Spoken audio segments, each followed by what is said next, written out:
আজকে বানালাম চটপটি চানা।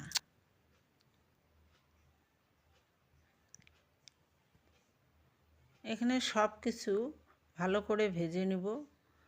লঙ্কা, আদা, রসুন, পেঁয়াজ, ওখানে হলুদ, একটু লবণ, যা যা মশলা আছে সব কিছু ভালো করে ভেজে নিতে লাগবে।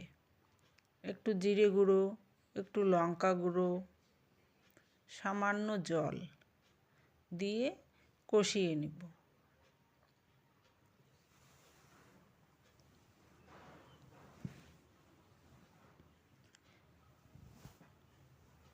ভালো করে কষিয়ে নিতে লাগবে।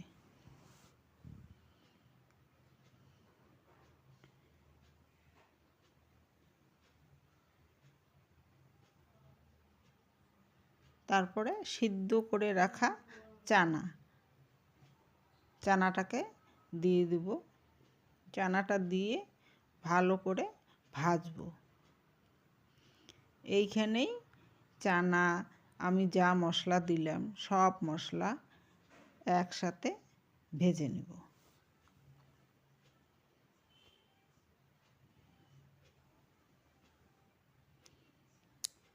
চানা খেতে কে না পছন্দ করে? সবাই চানা খেতে পছন্দ করে।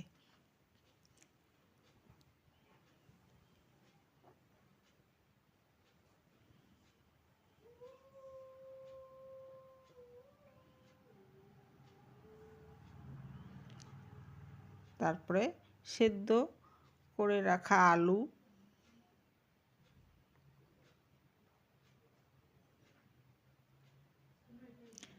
এখানে আমি কিন্তু একটু গরম জল দিয়েছিলাম, সেটা দেখানো হয়নি। তারপরে ধনিয়া পাতা দিয়ে একটু নেড়ে চেড়ে নিলেই ব্যাস।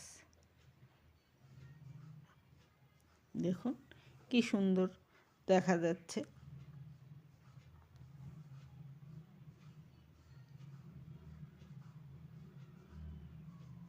হ্যাঁ, এখন একটু গরম মশলা,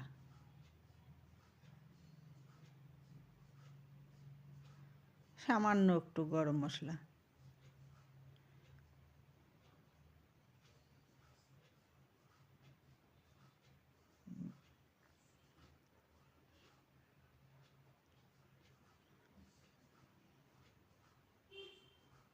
গরম মশলা দিয়ে একটু ভালো করে নেড়ে চেড়ে নিয়ে